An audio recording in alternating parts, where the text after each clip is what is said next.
দল নিবন্ধন নিয়ে প্রশ্নের মুখে নির্বাচন কমিশন, তদন্তের নামে প্রহসনের অভিযোগ। কার্যক্রম স্পষ্ট না করলে ধাক্কা খেতে পারে জাতীয় নির্বাচন, শঙ্কা বিশেষজ্ঞের। 2 দশক পর যৌথ অর্থনৈতিক কমিশন বৈঠকে বসবে বাংলাদেশ পাকিস্তান। ঢাকায় আসছেন পেট্রোলিয়াম মন্ত্রী আলী পারভেজ মালিক। অর্থনৈতিক ও কূটনীতিক বোঝাপড়ার পরামর্শ। কয়েক দফা মেরামতেও ঝুঁকিমুক্ত হয়নি আখাউড়া সিলেট রেলপথ। জরাজীর্ণ অবস্থায় 13টি সেতু, প্রায়ই ঘটছে দুর্ঘটনা। সংস্কারে 1881 কোটি টাকার প্রকল্প অনুমোদন। মাছ ধরার ওপর 22 দিনের নিষেধাজ্ঞা শেষ। মধ্যরাত থেকেই নদী সাগরে ট্রলার নিয়ে ছুটছেন জেলেরা। আশানুরূপ মাছ পেলে ক্ষতি পুষিয়ে নেয়ার আশা। এবং লভ্যাংশ দেওয়ার অনিশ্চয়তায় দেশের 24টি ব্যাংক। মূলধন ঘাটতি ছাড়িয়েছে 1.5 লাখ কোটি টাকা। বিদেশি প্রতিষ্ঠানের সঙ্গে লেনদেনেও হোঁচট খাওয়ার শঙ্কা।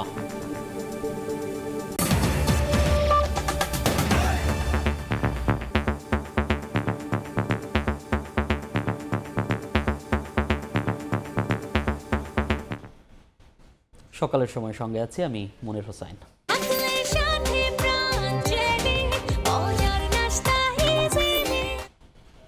নতুন রাজনৈতিক দল নিবন্ধন কার্যক্রম নিয়ে প্রশ্নের মুখে নির্বাচন কমিশন। বারবার তদন্তের নামে প্রহসনের অভিযোগ তুলেছেন নিবন্ধন প্রত্যাশীরা। বিশেষজ্ঞরা বলছেন, দল নিবন্ধনে ইসি অবস্থান স্পষ্ট করতে না পারলে প্রশ্নের মুখে পড়তে পারে জাতীয় নির্বাচন। কাউসারা চৌধুরী কুমুর রিপোর্ট। দুটো দল প্রাথমিকভাবে শর্ত পূরণ করেছে।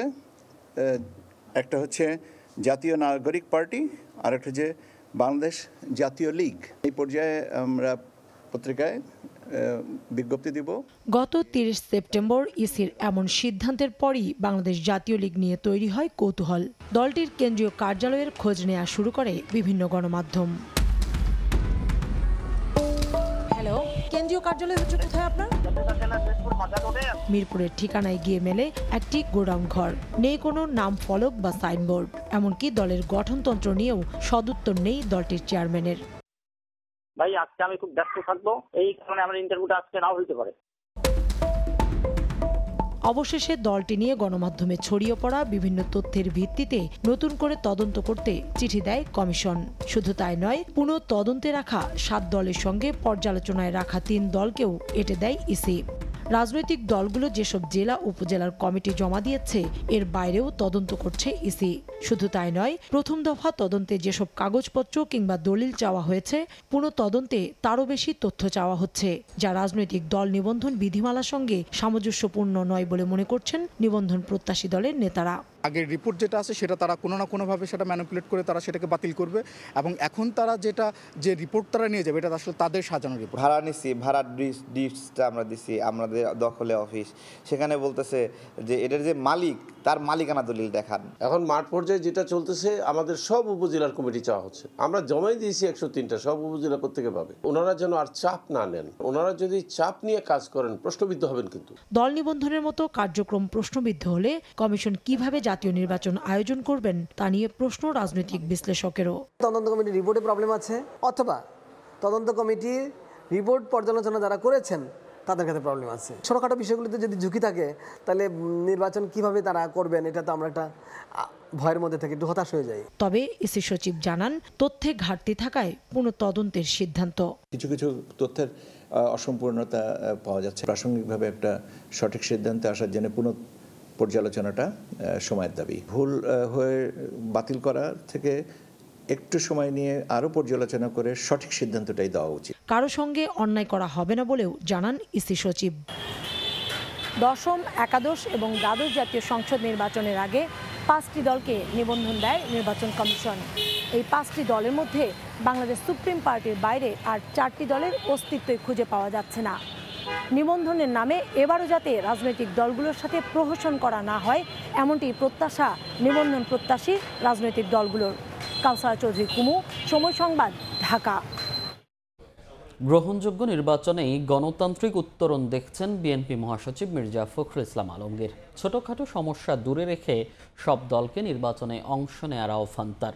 আদর্শগত মতপার্থক্য থাকলেও সার্বভৌমত্বের প্রশ্নে ফ্যাসিস্টের প্রত্যাবর্তন ঠেকাতে হবে বলে মন্তব্য করেন দলটির স্থায়ী কমিটির সদস্য সালাউদ্দিন আহমদ। এদিকে দেশ গঠনের প্রতিশ্রুতিতে সব দলকে অটুট থাকার আহ্বান জানিয়েছেন জামায়াতের সেক্রেটারি জেনারেল গোলাম পরোয়ার।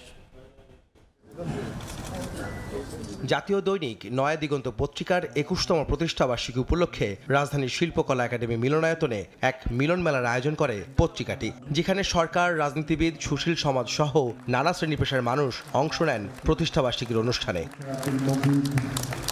এ সময় চিফ প্রসিকিউটর তাজুল ইসলাম বলেন, শেখ হাসিনার ন্যারেটিভ দেশকে খাদের তলায় নিয়ে গিয়েছিল। তরুণ ছাত্র জনতা অতীতের সেই মিথ ভেঙে দিয়েছে। আর প্রধান উপদেষ্টার প্রেস সচিব শফিকুল আলম বলেন, ইউনিক ফর্মুলায় বাকশাল কায়েম করেছিলেন শেখ হাসিনা। যে বাকশাল 1975-এ কায়েম করতে চেয়েছিল, সেটা শেখ হাসিনার বাবা পারেননি, কিন্তু শেখ হাসিনা পেরেছিলেন। প্রতিদিন এই জেনারেশন জি আমাদের এই অতীতের মিথ ভেঙে একটা রেভলিউশন নিয়ে আসবে, এটা কিন্তু আমরা প্রত্যাশা করতে পারি না। একই অনুষ্ঠানে জামায়াতের সেক্রেটারি জেনারেল মিয়া গোলাম পরোয়ার বলেন, সংবাদপত্রের স্বাধীনতা লুণ্ঠন করে একদলীয় শাসন কায়েম করেছিল বিগত স্বৈরাচার সরকার। প্রায় ১৫০০ ছাত্র জনতার প্রাণ গিয়েছে, ৩০-৪০ হাজার ছাত্র জনতা তারা আহত, ক্ষতবিক্ষত হয়ে এখনো কাতরাচ্ছে সেই ক্ষত চিহ্ন নিয়ে। আমাদেরকে তারা বলছে, তাদের আত্মার ক্রন্দন হলো যে নতুন বাংলাদেশের জন্য আমরা স্বপ্ন রেখেছিলাম, সেই স্বপ্নের বাংলাদেশ গড়ার জন্য যেন যারা এর স্টেক হোল্ডার, যারা এর দায়িত্বে আছে, তারা যেন তাদের প্রতিশ্রুতির উপরে, অঙ্গীকারের উপরে যেন মজবুত থাকে। একই অনুষ্ঠানে বিএনপির স্থায়ী কমিটির সদস্য সালাউদ্দিন আহমদ বলেন, আদর্শগত মতপার্থক্য থাকলেও দেশের স্বাধীনতা সার্বভৌম রক্ষায় সবাইকে ঐক্যবদ্ধ হতে হবে। স্বৈরাচারের প্রত্যাবর্তন ঠেকাতে সব দল মত একত্রিত হবে বলেও আশা প্রকাশ করেন তিনি।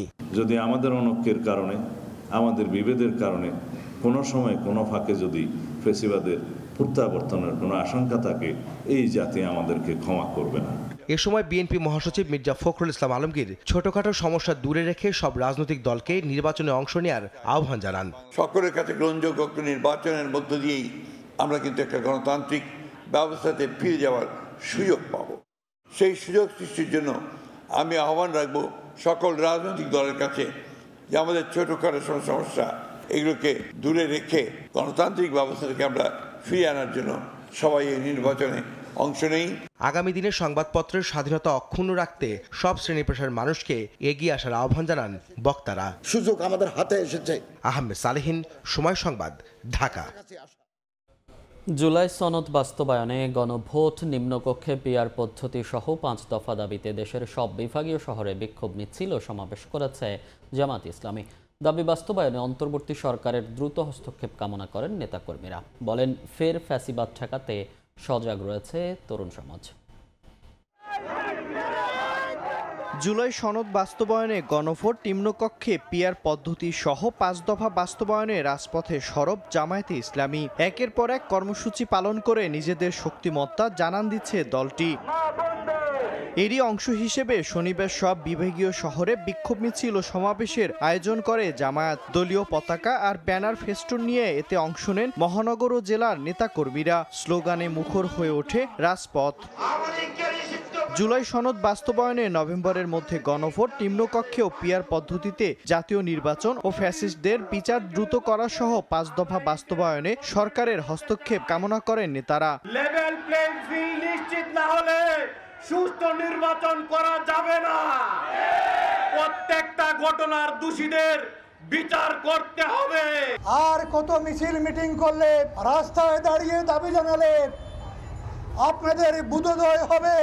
দেশে ফের ফ্যাসিবাদের জন্ম রুখতে তরুণ, ছাত্র ও যুব সমাজকে সজাগ থাকার আহ্বান জানান জামায়াত নেতারা। মিরন আহমেদ, সময় সংবাদ।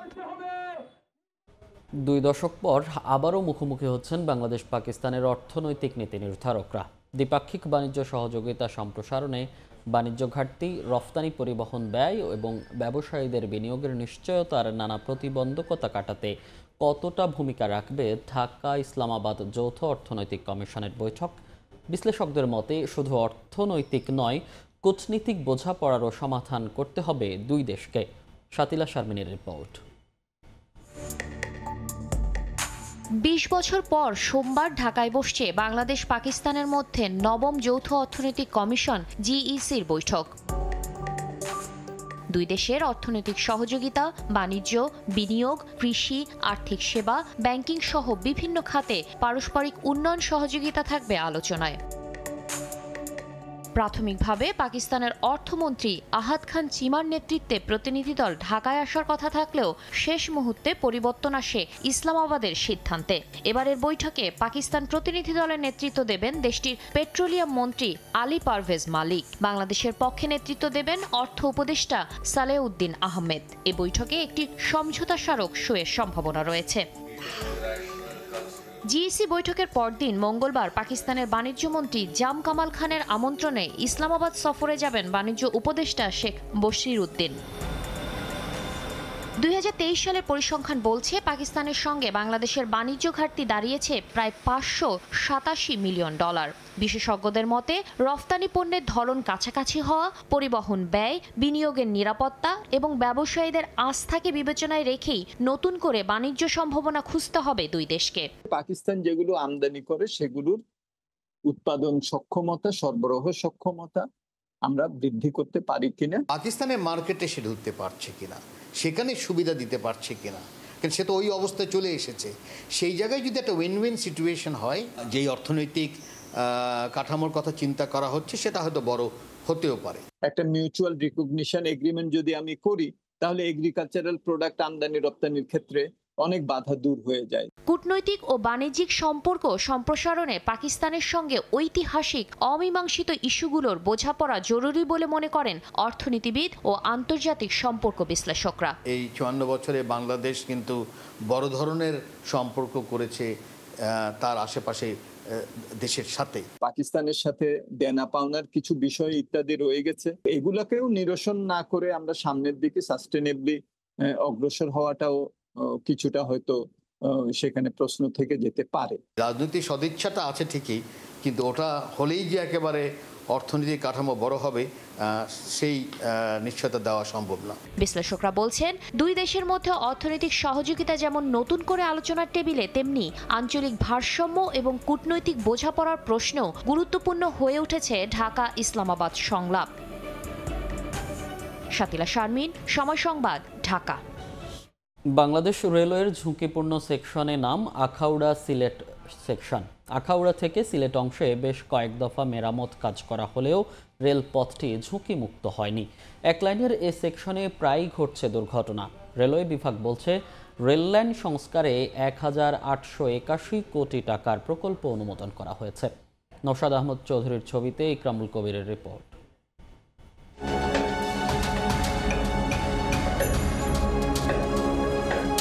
সিলেটের মোগলা বাজার স্টেশনে চট্টগ্রাম থেকে আসা আন্তনগর ট্রেন উদয়ন এক্সপ্রেসের যাত্রীরা অল্পের জন্য বড় ধরনের দুর্ঘটনা থেকে রক্ষা পায়। এ পথে এমন দুর্ঘটনা নতুন কোনো ঘটনা নয়।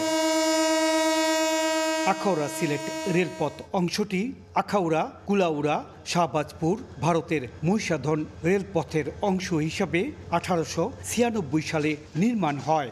আর কুলাউড়া সিলেট রেলপথটি 1915 সালে প্রথম বিশ্বযুদ্ধকালে ব্রিটিশ সরকারের অধীনে আসাম বেঙ্গল রেলওয়ে নির্মাণ করে।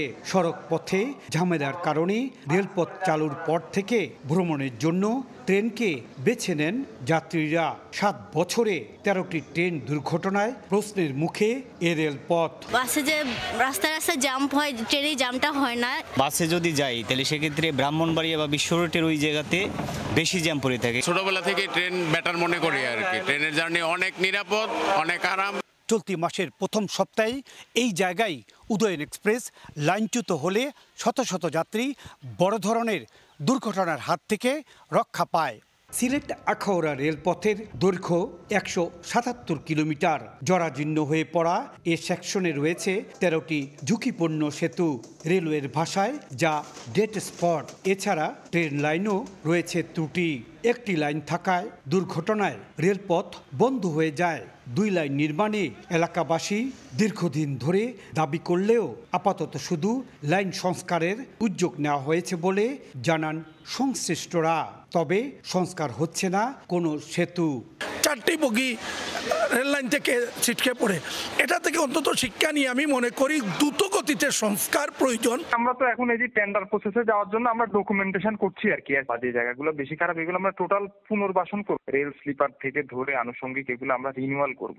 ডাবল লাইনের কাজটা এখন আমাদের প্রক্রিয়াধীন, ওইটা এখনো মন্ত্রণালয় পাস হয় নাই। পাস হলে হয়তো আমাদের ট্রেনের সময় বাঁচবে, কোচিং এর সময় বাঁচবে, নতুন লাইন হলে দুর্ঘটনা থেকে আমরা বাঁচতে পারবো। আখাউড়া সিলেট রেলপথে ছোট বড় 250টির বেশি সেতু কালভার্ট রয়েছে। 3 ফুট থেকে 300 ফুট দীর্ঘ এই সেতুগুলো ব্রিটিশ আমলে নির্মিত। ইকরামুল কবির, সময় সংবাদ, সিলেট। 5 বছরে নতুন ভবন নির্মাণ শুরু না হওয়ায় টিনের খুপড়ি ঘরে মাথার উপর পলিথিন টাঙিয়ে স্টেশনের কাজ করছেন রেলওয়ের কর্মচারীরা। যাত্রীদের দুর্ভোগের অবস্থা আরও ভয়াবহ। নেই বিশ্রামাগার, টয়লেট সহ নিরাপত্তা। জামালপুরের দেওয়ানগঞ্জ রেলওয়ে স্টেশনের এমন বেহাল দশা। রেলওয়ে কর্তৃপক্ষ বলেছেন ঊর্ধ্বতনদের জানিয়েও কোনো কাজ হচ্ছে না। জাহাঙ্গীর আলমের তথ্য ও আবুল কালাম আজাদের ছবি নিয়ে রিপোর্ট।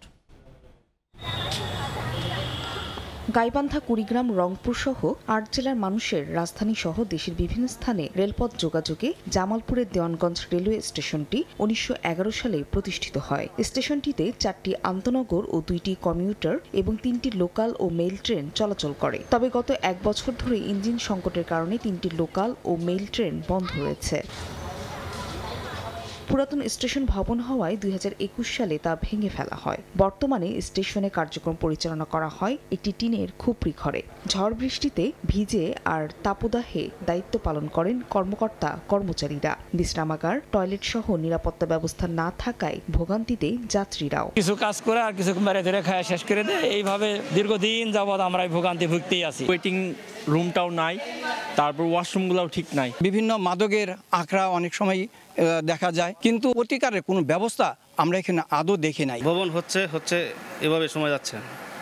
তো বৃষ্টির দিনে পানি পড়ে, আবার রোদের সময় তাপমাত্রার সময় থাকা যায় না। স্টেশন মাস্টারের অভিযোগ, 2022 সালে নতুন ভবন নির্মাণ প্রকল্প শেষ হবার কথা থাকলেও এখনো কাজ শুরুই হয়নি। দীর্ঘ 5 বছর আগে স্টেশন ভবনটা ভাঙার পর থেকেই আমরা এই টিন সেটে অফিস করতেছি, যেখানে অনেক কষ্ট করে আমরা কাজ করতেছি। দেওয়ানগঞ্জ রেলওয়ে স্টেশনের নতুন ভবন নির্মাণে ব্যয় ধরা হয়েছে 2,18 লাখ টাকা। সময় সংবাদ, জামালপুর। দেখছেন সকালের সময়, সঙ্গে থাকুন।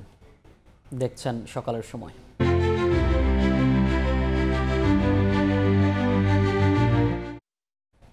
রাজধানীর আগারগাঁওয়ে নির্বাচন কমিশন ভবনের পাশে ককটেল বিস্ফোরণের ঘটনা ঘটেছে। শনিবার রাত 11টার পর দুর্বৃত্তরা মোটরসাইকেলে করে বিস্ফোরণ ঘটিয়ে পালিয়ে যাওয়ার সময় আইনশৃঙ্খলা বাহিনীর সদস্যরা একজনকে আটক করে।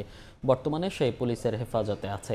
ঘটনাস্থল পরিদর্শন করে পুলিশের তেজগাঁ জোনের ডিসি জানান, ঘটনার পরপর নির্বাচন ভবনের আশেপাশে অতিরিক্ত পুলিশ মোতায়েন করা হয়েছে। উদ্বিগ্ন হওয়ার মতো কিছু নেই, বিষয়টি খতিয়ে দেখা হচ্ছে বলেও জানান তিনি।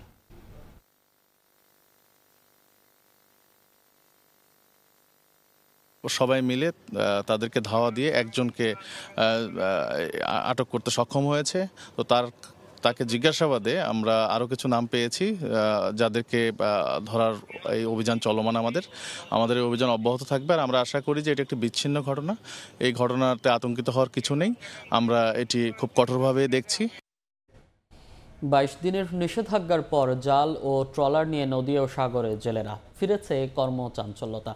বিস্তারিত জানাতে পটুয়াখালীর তেঁতুলিয়া নদীতে আছেন সহকর্মী শেখদার জাবির হোসেন। সরাসরি যাচ্ছি তার কাছে।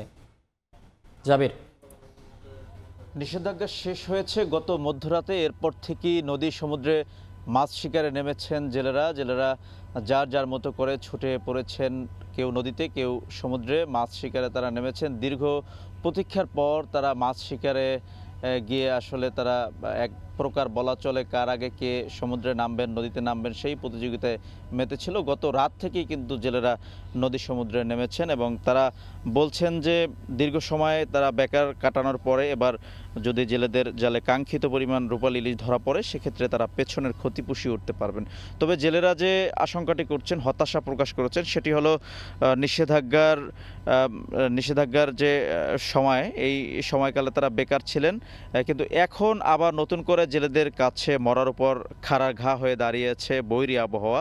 অর্থাৎ গত রাতে আমরা দেখেছি যে একটি লঘুচাপ সৃষ্টি হয়েছিল, সেই লঘুচাপটি আবার নিম্নচাপে পরিণত হয়েছে, যার ফলে কিন্তু সমুদ্রে 1 নম্বর দূরবর্তী সমুদ্র সৈকত দেখিয়ে যেতে বলা হয়েছে এবং এটি কিন্তু পরবর্তীতে ঘূর্ণিঝড় আকার ধারণও করতে পারে সেটিও কিন্তু বলা হয়েছে। অর্থাৎ এখন সমুদ্রে যেসব জেলেরা নামছেন তারা কিন্তু খুবই ঝুঁকির মধ্যে রয়েছেন। ঝুঁকি জেনেও জেলেরা সমুদ্রে রওনা হয়েছেন। গত রাতেই আমরা দেখেছি বঙ্গোপসাগরের উদ্দেশ্যে ছুটেছেন হাজার হাজার জেলে ট্রলার। তবে এই যে এখন নিম্নচাপ রয়েছে, এই নিম্নচাপটি যদি আরও শক্তিশালী হয় সেক্ষেত্রে কিন্তু এই জেলেদের আবার তীরে ফিরে আসতে হবে। এখন যেসব জেলেরা সমুদ্রে গেছেন তারা কিন্তু 1 সপ্তাহ কিংবা 10 দিন 15 দিনের উদ্দেশ্যে সমুদ্রে গিয়েছেন। স্বাভাবিকভাবে নিয়ম অনুযায়ী জেলেরা সমুদ্রে 7-8 দিন 10 দিন থাকে, এরপর মাছ বোঝাই করে তারা ঘাটে ফিরে আসেন। অর্থাৎ একটা জেলে যে সমুদ্রে থাকে তাদের কিন্তু 4 থেকে 5 লাখ টাকা খরচ হয় জেলে এই 15-16 জন কিংবা 20 জন যে তাদের কর্মচারী সেগুলো নিয়ে তারা ওখানে থাকেন। তো এই জেলেদেরকে যদি আবহাওয়ার কারণে বৈরী আবহাওয়ার কারণে যদি ঘাটে ফিরে আসতে হয় 2 দিন পর বা 3 দিন পর, সেক্ষেত্রে কিন্তু জেলেদের বড় ধরনের একটা ক্ষতি হয়ে যায়। তো আসলে সে কারণেই কিন্তু জেলে পল্লীগুলোতে হতাশা নেমে এসেছে। জেলেরা বলেছেন যে আসলে যদি এভাবে বৈরী আবহাওয়ার রেশ না কাটে, বৈরী আবহাওয়া যদি অনুকূলে না আসে সেক্ষেত্রে কিন্তু জেলেদের দুর্বিষহ দিন পার করতে হবে। ঠিক সেভাবে কিন্তু আমরা দেখতে পেয়েছি এখানে নদী ঘাটে আমরা রয়েছি, সেখানে নদীগুলোতেও কিন্তু মাছের দেখা মিলছে না। সকালে যারা ঘাটে ফিরেছেন জেলেরা নদী থেকে মাছ শিকার করে তারা বলছেন যে এখানে যে কয়জনের সঙ্গে কথা বলেছি তারা বলেছেন কেউই কিন্তু ইলিশের দেখা পায়নি। অর্থাৎ সবাই কিন্তু ইলিশ না পেয়ে খালি হাতে ফিরে এসেছেন নদীঘাটের জেলেরা, সেখানেও কিন্তু আমরা কথা বলেছি। তো এতটুকুই ছিল আমার কাছ থেকে পটুয়াখালী থেকে সবশেষ তথ্য। সরাসরি যুক্ত ছিলাম পটুয়াখালীর তেঁতুলিয়া নদী থেকে। এবারও লভ্যাংশ দেওয়ার অনিশ্চয়তা দেখা দিয়েছে 24টি ব্যাংকের। এসব ব্যাংকের সম্মিলিত মূলধন ঘাটতি 1.5 লাখ কোটি টাকা ছাড়িয়েছে। ব্যাংকগুলো আমানতের অর্থ এমন সব খাতে বিনিয়োগ করেছে যেখান থেকে অর্থ ফেরত পাওয়া সম্ভব নয়। ফলে পরিশোধিত মূলধন থেকে খেলাপি বেশি থাকায় অনাস্থার প্রভাব পড়বে বিদেশি ব্যাংকের সঙ্গে লেনদেনেও। এমনকি মূলধন ঘাটতির কারণে ঋণ দিতেও কোনো ব্যাংক এই মুহূর্তে অসমর্থ। সেলিয়া সুলতানার রিপোর্ট। ব্যাংক খুলতে নিজেদের বিনিয়োগকৃত মূলধন নিজেদের কারণেই হারিয়েছে 24টি ব্যাংক। বাংলাদেশ ব্যাংকের নিয়ম অনুযায়ী 500 কোটি টাকা জমা দিয়ে ব্যাংক শুরু করতে হয়। তফসিল ব্যাংকগুলোর কার্যক্রম চালানোর জন্য ন্যূনতম রক্ষিত মূলধন MCR 10% ও ক্যাপিটাল কনজারভেশন বাফার CCB থাকতে হয় 2.5%। তাহলেই ধরা হয় ব্যাংক খাতের স্বাস্থ্য ভালো। সেই রিস্ক ওয়েটেড ক্যাপিটাল বা মূলধন অনুপাতে সম্পদের নিরাপত্তা সঞ্চিতি রাখতে ব্যর্থ হয়েছে 24টি ব্যাংক, যেখানে রয়েছে রাষ্ট্রায়ত্ত 4 ব্যাংক ছাড়াও 2টি বিশেষায়িত ব্যাংক ও 18টি বেসরকারি ব্যাংক। সম্মিলিত মূলধন ঘাটতি 1.5 লাখ কোটি টাকা ছাড়িয়েছে। প্রতিবেদন বলছে এসব ব্যাংকে লাগামহীন খেলাপি ঋণ বেড়ে যাওয়ায় এই দুরবস্থা। ব্যাংকগুলো এমন সব খাতে বিনিয়োগ করেছে যেখান থেকে অর্থ ফেরত পাওয়া সম্ভব নয়। ব্যাংকিং সেক্টরে ওভারঅল খেলাপি ঋণের পরিমাণ অনেক বেড়ে গিয়েছে, যার ফলে ক্যাপিটাল শর্টফল আছে এরকম ব্যাংকের সংখ্যা অনেক বেড়ে গিয়েছে। একটি ব্যাংক যদি দুর্বল মূলধন কাঠামোর উপর দাঁড়িয়ে থাকে তার পক্ষে কিন্তু খুব বেশি দিন তাকে সাস্টেইন করা সম্ভব হয় না এবং একটা স্ট্রং ভিত্তির উপর দাঁড়িয়ে তার ব্যবসা কর্মকাণ্ড পরিচালনা করবে তেমন অবস্থাও তাদের পক্ষে সম্ভব হয় না। ব্যাংকগুলোর মূলধন ঘাটতির প্রভাবে ব্যাংকগুলোর বিনিয়োগ বা ল্যান্ডিং ক্যাপাসিটি কমে যাবে। শেয়ার হোল্ডাররা লভ্যাংশ নিতে পারবেন না। প্রভাব পড়বে শেয়ার বাজারে তালিকাভুক্ত ব্যাংকগুলোর বিনিয়োগকারীদের ডিভিডেন্ড দেবার বিষয়েও। এছাড়াও বিদেশি ব্যাংকের সাথে লেনদেনেও হোঁচট খাবে ব্যাংকগুলো। যেহেতু মূলধন হয়ে গেছে 2%, 1% বা মাইনাস, এর অর্থ হচ্ছে এই মুহূর্তে ব্যাংকগুলো যে পরিমাণ বিনিয়োগ করছে এই বিনিয়োগের সমুদয় অর্থই কিন্তু হচ্ছে আমানতকারীদের অর্থ। এর অর্থ হচ্ছে যে আমি 100 টাকা ঋণদান করছি, এখানে কিন্তু মালিক পক্ষের কোনোই বিনিয়োগ নাই, সমুদয় বিনিয়োগ হচ্ছে কিন্তু আমানতকারীদের অর্থায়ন থেকে এটা করা হচ্ছে। তো সুতরাং আমানতকারীরা কিন্তু আরও বেশি মাত্রায় ঝুঁকির মুখে পড়তে যাচ্ছে। এর আগে 2024 সালের শেষে 20 ব্যাংকের মূলধন ঘাটতি ছিল 1,72,000 কোটি টাকা। তার আগের প্রান্তিকে 16 ব্যাংকে মূলধন ঘাটতি ছিল 53,000 কোটি টাকা। সেলিয়া সুলতানা, সময় সংবাদ, ঢাকা। সকালের সময় আরও থাকছে। নারী বিশ্বকাপে আজ ভারতের মুখোমুখি বাংলাদেশ। সেমিফাইনালের আশা না থাকলেও জয় নিয়ে দেশে ফিরতে চায় যৌথ বাহিনী। ধারাবাহিকতার প্রত্যয় টিম ইন্ডিয়ার। ওয়ার্ল্ড ক্লাস টেকনোলজি দ্বারা তৈরি এক্সপার্ট ওয়াটার পাম্প, পানির সমস্যায় এক্সপার্ট সমাধান। ময়মনসিংহে দিন দিন বাড়ছে ডেঙ্গু আক্রান্তের সংখ্যা। শয্যার তুলনায় 3 গুণ রোগী প্রতিদিন চিকিৎসা নিচ্ছেন ময়মনসিংহ মেডিকেলের ডেঙ্গু ওয়ার্ডে। সংশ্লিষ্টরা বলছেন, আগে রাজধানী বা আশেপাশের জেলা থেকে আক্রান্ত হয়ে রোগী ভর্তি হলেও বর্তমানে সংক্রমণ বাড়ছে স্থানীয় পর্যায়ে। হোসেন আলীর ছবিতে উবায়দুল হকের রিপোর্ট।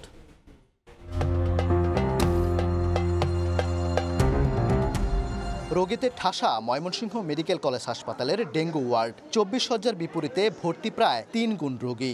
অনেকে মেঝেতে চিকিৎসা নিচ্ছেন।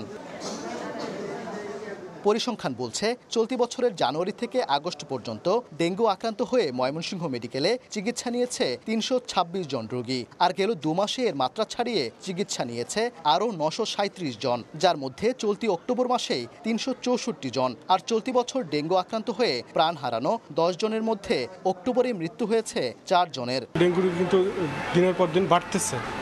আগে যে পরিমাণ ভর্তি ছিল তার তুলনায় এখন অনেক বেশি পরিমাণে ভর্তি হচ্ছে। আমাদের পর্যাপ্ত জনবলও নাই আসলে, আর স্পেসও নাই। সংশ্লিষ্টরা জানান, আগে রাজধানী বা আশেপাশের জেলা থেকে আক্রান্ত হয়ে ময়মনসিংহ মেডিকেলে ভর্তি হলেও এখন সংক্রমণ বাড়ছে স্থানীয় পর্যায়ে। এর বড় অংশই নগরীর বাউন্ডারি রোড, নতুন বাজার ও কলেজ রোড এলাকার বাসিন্দা।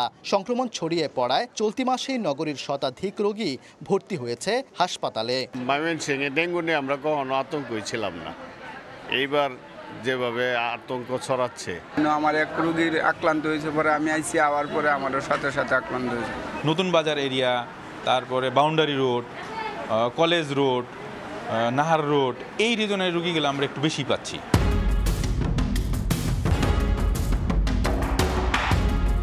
বাউন্ডারি রোড এলাকায় দেখা যায় বিভিন্ন ভবন নির্মাণ কাজ চলছে। সেখানে যত্রতত্র জমে আছে পানি।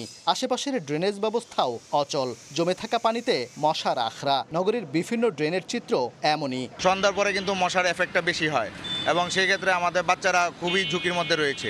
সিটি কর্পোরেশন যদি এদিকে নজর না দেয়, এটা মহামারী অবস্থা ধারণ করবে। নিজ আঙ্গিনা পরিষ্কার রাখি, ডেঙ্গু মুক্ত দেশ করি। এদিকে সিটি কর্পোরেশন জানিয়েছে, মশক নিয়ন্ত্রণে চলছে ক্র্যাশ প্রোগ্রাম। জলাশয় পরিষ্কারেও নেওয়া হয়েছে উদ্যোগ। তবে সচেতনতার মাধ্যমে পরিস্থিতি সামাল দেওয়ার আশা প্রশাসকের। ক্র্যাশ প্রোগ্রামের পাশাপাশি জলাশয় পরিষ্কার করার জন্য কিন্তু অলরেডি একটা বাজেট উত্থাপন করা হয়েছে এবং সেটা আমি পরীক্ষা নিরীক্ষা করে অলরেডি দিয়ে দিয়েছি। এই কার্যক্রমটা আবার শুরু হচ্ছে। 2024-25 অর্থ বছরে মশক নিধনে সিটি কর্পোরেশনের বাজেট ধরা হয় 1.5 কোটি টাকা। এর মধ্যে ব্যয় করা হয়েছে 1/2 কোটি টাকা। ওবায়দুল হক, সময় সংবাদ, ময়মনসিংহ। প্রাণঘাতী ডাক প্লেগ রোগে প্রতি বছর ক্ষতির মুখে পড়েন দেশের হাঁস খামারিরা। তবে এবার আসার খবর, এই রোগ প্রতিরোধে 2টি নতুন ভ্যাকসিন উদ্ভাবন করেছেন বাংলাদেশ কৃষি বিশ্ববিদ্যালয়ের একদল গবেষক। তাদের দাবি, ভ্যাকসিন প্রয়োগে হাঁসের মৃত্যুহার উল্লেখযোগ্যভাবে কমবে, লাভবান হবেন প্রান্তিক খামারিরা। ওবায়দুল হকের আরও একটি রিপোর্ট, ছবি তুলেছেন হোসেন আলী। দেশের হাওর বাওর কিংবা গ্রামীণ জনপদ, সব জায়গাতেই হাঁস পালন গ্রামীণ অর্থনীতির এক গুরুত্বপূর্ণ খাত। অল্প খরচে বেশি লাভের আশায় দিন দিন বাড়ছে হাঁস খামারের সংখ্যা। তবে প্রতি বছর ডাক প্লেগ ভাইরাসে হাজার হাজার হাঁস মারা যাওয়ায় বড় ক্ষতির মুখে পড়েন প্রান্তিক খামারিরা। এই সংকট মোকাবিলায় এগিয়ে এসেছে ময়মনসিংহের বাংলাদেশ কৃষি বিশ্ববিদ্যালয়ের ভেটেরিনারি অনুষদ। সেখানে একদল গবেষক উদ্ভাবন করেছেন হাঁসের প্লেগ রোগ প্রতিরোধে 2টি কার্যকর ভ্যাকসিন। একটি ইনঅ্যাক্টিভেটেড, অন্যটি লাইভ এটেনিউয়েটেড ভ্যাকসিন। পরীক্ষামূলক প্রয়োগে মিলেছে আশাব্যঞ্জক ফল। ভ্যাকসিন দুটি স্বল্প মেয়াদে এবং দীর্ঘমেয়াদে হাঁস লালন পালনে সুরক্ষা দেবে খামারিদের। ভাইরাসের কার্যকারিতা কমানোর জন্য মুরগির ডিমে এটা আমরা প্যাসেজ দিয়েছি, গবেষণার মাধ্যমে রেখেছি এবং আমরা ট্রায়াল দিচ্ছি, দেখতেছি যে এটা কার্যকারিতা কত দূর। স্যাম্পল থেকে ডাক ভাইরাসটা ডাক প্লেগ ভাইরাসটা পজিটিভ পেয়ে সেটা থেকে আমরা ভ্যাকসিন তৈরি করছি, অনেক ভালো এফিকেসি পেয়েছি। গবেষকদের দাবি ভ্যাকসিন প্রয়োগে 88% হাঁস রোগমুক্ত ছিল, আর ভ্যাকসিন না পাওয়া হাঁসের 97%ই মারা গেছে। ফলে এই ভ্যাকসিন ব্যবহার শুরু হলে কমবে হাঁসের মৃত্যু হার, সাশ্রয় হবে খামারিদের ক্ষতি, আর বাড়বে উৎপাদন ও আয়। এই ধরনের একটা ভ্যাকসিন যদি আজকে আমরা খামারিদের হাতে তুলে দিতে পারি, এই খামারিদের যে হাঁসের যে মৃত্যু হার এটা বহু অংশে কমে যাবে, অর্থাৎ অধিকাংশ কমে যাবে। সম্পূর্ণ দেশীয় প্রযুক্তিতে তৈরি হবে এবং আমাদের টেকনিশিয়ানরাই তৈরি করবে। আমরা আশা করি যে কষ্ট কম হবে এবং অ্যাভেলেবিলিটি হবে। দ্রুত সকল ধাপ শেষ করে দেশের প্রান্তিক হাঁস খামারির কাছে ভ্যাকসিনটি পৌঁছে দিতে কাজ চলছে বলে জানিয়েছেন গবেষকরা। ওবায়দুল হক, সময় সংবাদ, ময়মনসিংহ। দেখছেন সকালের সময়, সঙ্গে থাকুন। সিলেটের ওসমানী আন্তর্জাতিক বিমানবন্দর থেকে বাদাঘাট হয়ে কুমারগাঁও পর্যন্ত প্রায় 13 কিলোমিটার সড়ক উন্নয়ন প্রকল্পের কাজ শুরু হয় 2022 সালে। 3 বছরের বেশি সময় পেরিয়ে গেলেও ভূমি অধিগ্রহণ, মামলা জটিলতা আর রাজনৈতিক পট পরিবর্তনে স্থবির হয়ে পড়েছে কাজ। সড়ক ও জনপথ বিভাগ বলছে, জমি অধিগ্রহণের জন্য আগেই 77 কোটি টাকা জেলা প্রশাসকের কার্যালয়ে জমা দেওয়া হয়েছে। তবে ভূমি মালিকরা সঠিক কাগজ জমা না দেওয়ায় প্রক্রিয়া আটকে আছে। এমন অবস্থায় 2026 সালের জুন পর্যন্ত প্রকল্পের মেয়াদ বাড়ানো হয়েছে। নওশাদ আহমেদের ছবিতে অপু বণিকের রিপোর্ট। 4 লেন সড়কের 2 লেনের কাজ সমাপ্ত হলেও অপর 2 লেনে এখনও রয়ে গেছে স্থাপনা। ভূমি মালিক ও সড়ক বিভাগের টানাপোড়েনের মধ্যে ঝুলে আছে ভূমি অধিগ্রহণ। এতে অনেকটাই থমকে আছে সড়কের গুরুত্বপূর্ণ অংশের কাজ। সিলেটের মানুষের দীর্ঘদিনের দাবি মেনে সড়ক পরিবহন মহাসড়ক বিভাগের আওতায় 2022 সালের 1 জানুয়ারি একনেক সভায় অনুমোদন দেওয়া হয় কুমারগাঁও বাদাঘাট এয়ারপোর্ট সড়ক 4 লেন উন্নয়ন প্রকল্প। প্রকল্পের কাজ শুরু হয় 2022 সালের 26 নভেম্বর। 2024 সালের জুনে শেষ হওয়ার কথা থাকলেও রাজনৈতিক পট পরিবর্তন, মামলা আর ভূমি জটিলতার কারণে বছর গড়িয়ে গেলেও শেষ হচ্ছে না কাজ। এতে ভোগান্তিতে জমির মালিক ও স্থানীয়রা। আলসির কারণে এই রাস্তাটা এখনো পুরোপুরি কাজ শেষ হইতেছে না। রাস্তা ভাঙ্গা দেখে ব্রেক মারিয়া উল্টিয়া লইয়া পরে কিংবা অনেক মোটরসাইকেলও দুর্ঘটনা ঘটে। 3টা নোটিশ, 3টা দ্বারা আছে, একটা নোটিশ আমরা আইছি না। প্রকল্পের কাজ এখনো শেষ না হওয়ায় ঘন্টার পর ঘন্টা দাঁড়িয়ে থাকতে হচ্ছে পণ্য বোঝাই ট্রাকগুলোকে। চালকরা বলছেন, প্রকল্প বাস্তবায়ন হলে শহরে না ঢুকেই বাইপাস সড়ক ব্যবহার করে যেতে পারবেন দেশের বিভিন্ন প্রান্তে। বাঁচবে কর্মঘণ্টাও। সারাটা দিন এখানে বসে থাকতে হয় লুট করে। যদি এই রাস্তাটা হয়ে যায় তাহলে আমাদের ড্রাইভারদের জন্য অনেক উপকার হবে। 4 লেনের রাস্তাটা হয়ে গেলে আমরা বাইপাস দিয়ে বাইরে যাবো, এই যানজটও থাকবো না। তবে নির্ধারিত সময়ে কাজ শেষ না হওয়ার পেছনে কারণ হিসেবে স্থানীয় জনপ্রতিনিধি ও ভূমি মালিকরা বলছেন, কিছু জায়গার মামলা, ভূমি অধিগ্রহণের নোটিশ দিলেও টাকা না দেয়ায় জটিলতায় স্থবির হয়েছে প্রকল্পের কাজ। ফখলর সুবিধা যাতে হয়, জনগণেও টেকা পায়, যারা জায়গা জমি যাইব টেকা পায়, জনগণ আর সুবিধার স্বার্থে আটতেও পারে বা চলাচল করতে পারে গাড়িগুড়া, শহরের যানজট যাতে কমিয়ে আইতে পারে। অধিগ্রহণ ঝামেলার কারণে কাজ আটকে আছে, একটু স্লো হচ্ছে আর কি। কিন্তু যেখানে আমাদের কোনো ঝামেলা নাই বা অধিগ্রহণের ঝামেলা নেই, এইসব কাজ আমরা চলমান আছে। তবে সড়ক ও জনপথ বিভাগ বলছে, ভূমি অধিগ্রহণের জন্য 77 কোটি টাকা জেলা প্রশাসকের কাছে দেওয়া হয়েছে। কিছু এলাকায় মামলা চলমান থাকায় কাজ শেষ করা যাচ্ছে না, তবে শিগগিরই সমস্যা সমাধান হবে। আমরা আশা করছি জমি বুঝে পাওয়ার পরে আমাদের অতিরিক্ত হয়তো বা 6 মাসের প্রয়োজন হবে কাজটি সম্পন্ন করার জন্য। সড়ক ও জনপথ অধিদপ্তর প্রকল্পটি বাস্তবায়ন করছে। ব্যয় ধরা হয়েছে 727 কোটি 63 লাখ 20 হাজার টাকা। অপু বণিক, সময় সংবাদ, সিলেট। কোটি কোটি টাকা ব্যয়ে সংস্কার করেও চলাচল অনুপযোগী নেত্রকোনার রাজুবাজার শিথিলি জিসি সড়ক। এটি সদর, দুর্গাপুর ও কলমাকান্দা উপজেলার সংযোগ সড়ক হলেও গত 5 বছরে রক্ষণাবেক্ষণ হয়নি। খানাখন্দে প্রায়ই ঘটছে দুর্ঘটনা, বিকল হচ্ছে যানবাহন, এতে বেড়েছে ভোগান্তি। এলজিডি বলছে, সড়কটি সংস্কারে মন্ত্রণালয়ে প্রস্তাবনা পাঠানো আছে। আলপনা বেগমের পাঠানো তথ্য, আবু সুফিয়ানের ছবি নিয়ে রিপোর্ট। খানাখন্দে ভরা সড়ক, বৃষ্টিতে সৃষ্টি হয়েছে জলাবদ্ধতা, কার্পেটিং উঠে গেছে বেশিরভাগ অংশে। চলাচল অনুপযোগী নেত্রকোনার রাজুরবাজার শিথিলি জিসি সড়ক। এলাকাবাসী বলছেন, জেলার সদর, দুর্গাপুর ও কলমাকান্দা উপজেলার সংযোগ সড়ক হলেও রক্ষণাবেক্ষণ করা হয়নি। গত ১.৫ দশকে কয়েক কোটি টাকা মেরামতে খরচ করা হলেও সবশেষ 5 বছরে কোনো সংস্কার হয়নি। বর্তমানে এই সড়ক ব্যবহার করে মানুষ অসুস্থ হয়ে পড়ছেন, প্রায় ঘটছে দুর্ঘটনা, বিকল হচ্ছে যানবাহনের যন্ত্রাংশ, এতে বেড়েছে ভোগান্তি। এক লোকে বাইঙ্গে উঠু বান্ধে গিয়ে আবার ট্যাঙ্ক কাটন লাগবে। অনেকবার অ্যাক্সিডেন্ট হয়েছে, অনেক লোক ক্ষতিগ্রস্ত হয়েছে, দুঃখ পাইছে, পা ভেঙছে।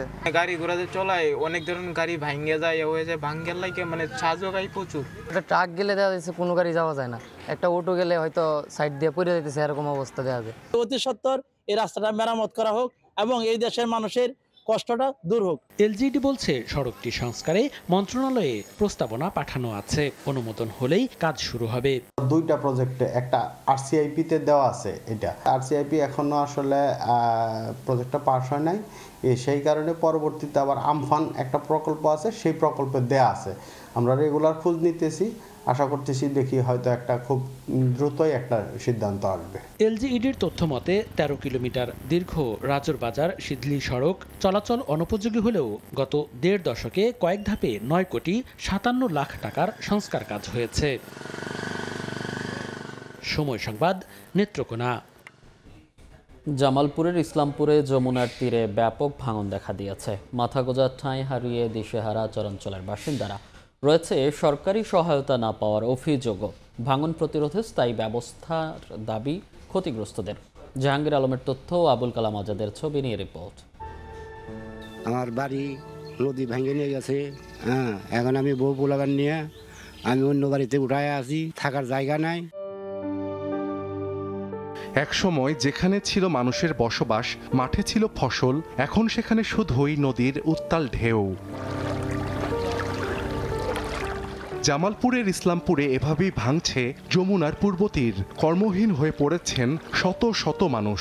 খোলা আকাশের নিচে চরম অনিশ্চয়তায় দিন পার করছেন ক্ষতিগ্রস্তরা। বছরের পর বছর চরাঞ্চলের মানুষের এ ভোগান্তি।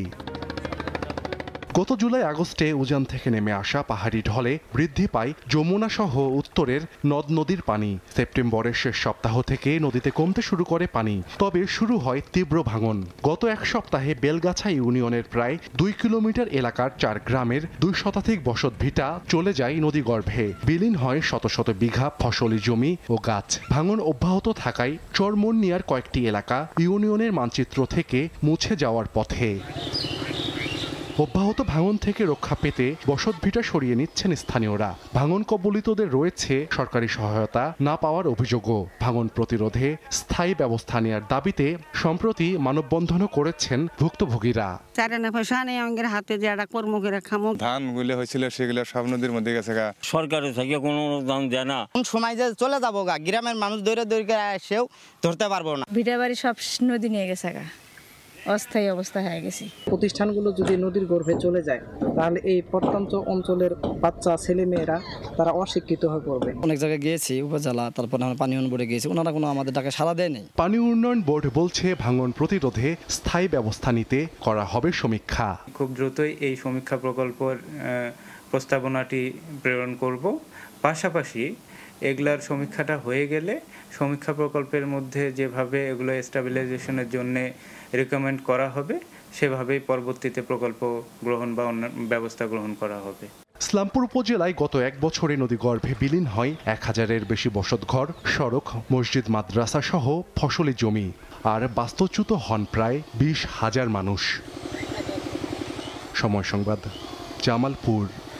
গাজায় স্থায়ী যুদ্ধবিরতি নিশ্চিতে প্রয়োজনে কাতারের সেনাবাহিনীও অংশ নেবে বলে ইঙ্গিত করেছেন মার্কিন প্রেসিডেন্ট ডোনাল্ড ট্রাম্প। দোহায় কাতারের আমির Sheikh Tamim bin Hamad Al Thani ও শীর্ষ নেতাদের সঙ্গে বৈঠকে গাজায় আন্তর্জাতিক শান্তিরক্ষী বাহিনী মোতায়েন নিয়ে আলোচনার পরে কথা জানান তিনি। এদিকে মার্কিন পররাষ্ট্রমন্ত্রী মার্কো রুবিওর সঙ্গে আলোচনার পর ইসরায়েল জানায় শান্তিরক্ষী বাহিনী এমন দেশ দিয়ে গঠিত হবে যাদের নিয়ে ইসরায়েল স্বস্তি বোধ করে। এদিকে যুদ্ধবিরতির মধ্যেও গাজার নুসেইরাত শরণার্থী শিবিরে ইসরায়েলি বিমান হামলায় অন্তত 6 জন আহত হয়েছেন। গাজায় নুসেরাত শরণার্থী শিবিরে গাড়িতে ইসরায়েলি বিমান হামলায় কয়েকজন আহত হয়েছেন। তেল আবিবের দাবি, ওই গাড়িতে ফিলিস্তিনি ইসলামিক জিহাদের এক সদস্য ছিলেন। এদিকে মধ্য গাজায় নেতজারিম করিডোরের কাছে গুলিবিদ্ধ এক ব্যক্তিকে উদ্ধার করেছে সিভিল ডিফেন্স। পরে তাকে আল আকসা শহীদ হাসপাতালে নেওয়া হয়। এদিকে অক্টোবর মাসে পশ্চিম তীরে ইসরায়েলি বসতি স্থাপনকারীদের হাতে 86টি আক্রমণের ঘটনা নথিভুক্ত করেছে জাতিসংঘ। মানবাধিকার সংস্থাগুলোর অভিযোগ, এসব হামলায় ইসরায়েলি সেনারা প্রত্যক্ষ বা পরোক্ষভাবে জড়িত। হামলার মূল উদ্দেশ্য ফিলিস্তিনিদের নিজ ভূমি থেকে বিতাড়িত করা, যাতে দখল সহজ হয়। এদিকে গাজার শান্তি প্রক্রিয়ার মধ্যে ইসরায়েলি প্রতিরক্ষা মন্ত্রী কাটজ দাবি করেন, এখনও হামাসের 60% সুড়ঙ্গ অবশিষ্ট রয়েছে। তিনি বলেন, টানেল ধ্বংস ও হামাসকে নিরস্ত্র করাই ইসরায়েলের মূল লক্ষ্য। এটি তাদের নৈতিক ও নিরাপত্তাগত দায়িত্ব বলে মন্তব্য করেন কাটজ। এই প্রেক্ষাপটে বিশ্ব স্বাস্থ্য সংস্থা গাজায় চিকিৎসা সহায়তা জোরদার করেছে। কেরিম শালম সীমান্ত দিয়ে 238টি প্যালেট ওষুধ ও সরঞ্জাম প্রবেশ করানো হয়েছে, যার মধ্যে ছিল ইনসুলিন, কলেরা কিট ও জরুরি চিকিৎসা সামগ্রী। সংস্থাটি জানায়, গাজার স্বাস্থ্য খাতের সহায়তা এখনও প্রয়োজনের তুলনায় খুবই অল্প। এদিকে দোহায় মার্কিন প্রেসিডেন্ট ডোনাল্ড ট্রাম্পের সঙ্গে বৈঠক করেছেন কাতারের আমির Sheikh Tamim bin Hamad Al Thani. এ সময় গাজা যুদ্ধবিরতি চুক্তির অগ্রগতি ও আন্তর্জাতিক শান্তিরক্ষী বাহিনী মোতায়েনের বিষয়ে আলোচনা হয়। ট্রাম্প জানান, তারা একসঙ্গে টেকসই শান্তির লক্ষ্যে কাজ করছেন। একই সঙ্গে গাজায় স্থায়ী শান্তি নিশ্চিত করতে প্রয়োজনে কাতার বাহিনীও এতে অংশ নেবে বলে ইঙ্গিত দেন তিনি। ট্রাম্প প্রশাসনের পররাষ্ট্রমন্ত্রী মার্কো রুবিও জানান, গাজায় বহুজাতিক নিরাপত্তা বাহিনী গঠনে জাতিসংঘের প্রস্তাব বা আন্তর্জাতিক অনুমোদনের প্রয়োজন হতে পারে। রুবিওর সঙ্গে আলোচনা শেষে ইসরায়েলি কর্মকর্তারা জানান, শান্তিরক্ষী বাহিনী এমন দেশ দিয়ে গঠিত হবে যাদের নিয়ে ইসরায়েল স্বস্তি বোধ করে। সাদিয়া তাসনিম, সময় সংবাদ। যুক্তরাষ্ট্র একটি বানোয়াট যুদ্ধে জড়াতে চাইছে বলে মন্তব্য করেছেন ভেনেজুয়েলার প্রেসিডেন্ট নিকোলাস মাদুরো। দেশটিতে স্থল অভিযান চালানোর ট্রাম্পের হুমকির পরে কথা বলেন তিনি। এদিকে ভেনেজুয়েলার অভ্যন্তরে কোকেইন তৈরির প্রতিষ্ঠানের ওপর ট্রাম্পের হামলা চালানোর পরিকল্পনা রয়েছে বলে মার্কিন গণমাধ্যম সিএনএনকে জানিয়েছেন 3 মার্কিন কর্মকর্তা। আফগানিস্তানের সঙ্গে যুদ্ধবিরতি টিকিয়ে রাখার আলোচনা ব্যর্থ হলে যুদ্ধ শুরুর হুমকি দিয়েছেন পাকিস্তানের প্রতিরক্ষা মন্ত্রী খাজা মোহাম্মদ আসিফ। তুরস্কের ইস্তাম্বুলে আফগানিস্তান ও পাকিস্তানের কর্মকর্তাদের বৈঠকের আগে এই কথা বলেন তিনি। কাতার ও তুরস্কের মধ্যস্থতায় দোহায় হওয়া যুদ্ধবিরতির পর শনিবার শুরু হয় এই প্রযুক্তিগত পর্যায়ের আলোচনা, যা রোববার পর্যন্ত চলবে। আফগানিস্তানের প্রতিনিধি দলের নেতৃত্ব দিচ্ছেন উপস্বরাষ্ট্রমন্ত্রী হাজি নাজিব। তবে পাকিস্তান তাদের প্রতিনিধিদের পরিচয় প্রকাশ করেনি। বিশ্লেষকদের মতে, ইস্তাম্বুল বৈঠকে গোয়েন্দা তথ্য বিনিময়ের প্রক্রিয়াই আলোচনার মূল বিষয় হবে।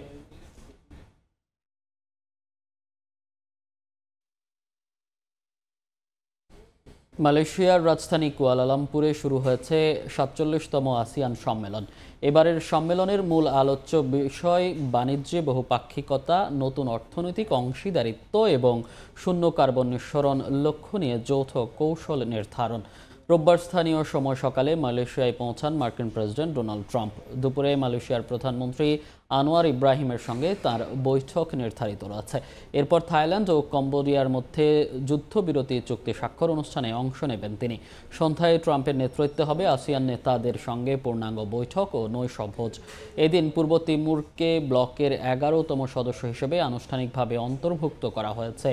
3 দিন ব্যাপী এই সম্মেলনে অংশ নিচ্ছে নতুন সদস্য পূর্ব তিমুর সহ জোটের দেশগুলো। With the spirit of solidarity in the air, thank you, Your Majesty and Your Excellencies. The stage for a photo opportunity. দেখছেন সকালের সময়, সঙ্গে থাকুন। দেখছেন সকালের সময়। খেলার খবর। নারী ওয়ানডে বিশ্বকাপের গ্রুপ পর্বে নিজেদের শেষ ম্যাচে স্বাগতিক ভারতের বিপক্ষে মাঠে নামবে বাংলাদেশ। সেমিফাইনালের স্বপ্ন পূরণ না হলেও শেষটা জয় দিয়ে রাঙাতে মুখিয়ে নিগার সুলতানা জ্যোতির দল। ঘরের মাঠে ভারতীয় নারীদের সঙ্গে ওয়ানডে সিরিজ ড্র করার অভিজ্ঞতা আছে টাইগ্রাসদের। অন্যদিকে সেমিফাইনাল নিশ্চিত করা টিম ইন্ডিয়া মুখিয়ে জয়ের ধারা অব্যাহত রাখার। মুম্বাইয়ে DY প্যাটেল স্টেডিয়ামে ম্যাচটি মাঠে গড়াবে বাংলাদেশ সময় বিকেল 3:30টায়। নিজেদের ভুলেই নারী বিশ্বকাপটা স্মরণীয় করে রাখতে পারল না বাংলাদেশ। ফেরার আগে গ্রুপ পর্বে আরও একটি ম্যাচ বাকি নিগার সুলতানা জ্যোতিদের, যেখানে প্রতিপক্ষ স্বাগতিক ভারত, যারা এরই মধ্যে নিশ্চিত করে নিয়েছে বিশ্বকাপের সেমিফাইনাল। লড়াইটা দুই প্রতিবেশীর হলেও সম্প্রতি বেশ রাইভেলরি দেখা যায় দুই দলের ম্যাচে, তাই আলাদাভাবে নজর থাকবে এই ম্যাচে। হারমানপ্রীতদের বিপক্ষে মাঠে নামার আগে কিছুটা আত্মবিশ্বাসী হতে পারে টাইগ্রেসরা। এই দলটার বিপক্ষে ঘরের মাটিতে ওয়ানডে সিরিজ ড্র করেছিল বাংলাদেশ। ম্যাচটা প্রতিপক্ষের মাঠে হলেও তাদের হারানোর অভিজ্ঞতা কাজে লাগাতে পারলে জয়ের আশা করতেই পারে সফরকারীরা। এখন পর্যন্ত বিশ্বকাপে বাংলাদেশের সবচেয়ে বড় চিন্তার কারণ ব্যাটিং। বোলাররা অল্প রানে প্রতিপক্ষকে আটকাতে পারলেও রান রেট বজায় রেখে খেলতে ব্যর্থ হয়েছেন জ্যোতি সুপ্তারা। টুর্নামেন্টের শুরুটা বাংলাদেশ জয় দিয়ে করেছিল পাকিস্তানের বিপক্ষে। সাউথ আফ্রিকা, নিউজিল্যান্ড, ইংল্যান্ডের মতো দলদের বিপক্ষেও দারুণ প্রতিদ্বন্দ্বিতা করেছে। শ্রীলঙ্কার বিপক্ষে তো হারতে হয়েছে জেতা ম্যাচ। শক্তিমত্তা এগিয়ে থাকলেও ভারতের বিপক্ষে জয়ের স্বপ্ন দেখছে টাইগ্রেস। আগের ম্যাচে ভারতীয় ব্যাটাররা যে ফর্ম দেখিয়েছে তাতে চ্যালেঞ্জ থাকবে বোলারদের উপর। মারুফা, তৃষা, নাহিদাদের দিতে হবে নিজেদের সেরাটা। ব্যাট হাতে ছন্দে থাকলেও স্ট্রাইক রেটে বেশি গুরুত্ব দিতে হবে জ্যোতি, ফারজানা, সুপ্তাদের। অন্যদিকে দারুণ ছন্দে ফিরেছে ভারত। কঠিন পরীক্ষার মুখে ছিল স্বাগতিকরা, সবশেষ ম্যাচ জিতে নিশ্চিত হয়েছে সেমিফাইনাল।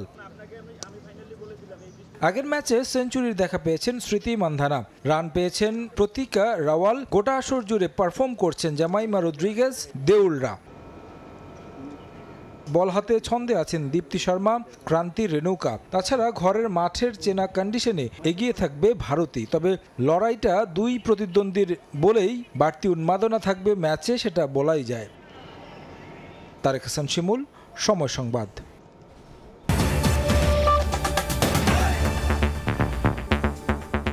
এই ছিল সকালের সময়। এরপর আন্তর্জাতিক সময়ের সঙ্গে থাকবেন সাদিক হাসান ইমন। ধন্যবাদ মনির। আন্তর্জাতিক সময় নিয়ে আসছি কিছুক্ষণ পর, সঙ্গে থাকুন সময়ের।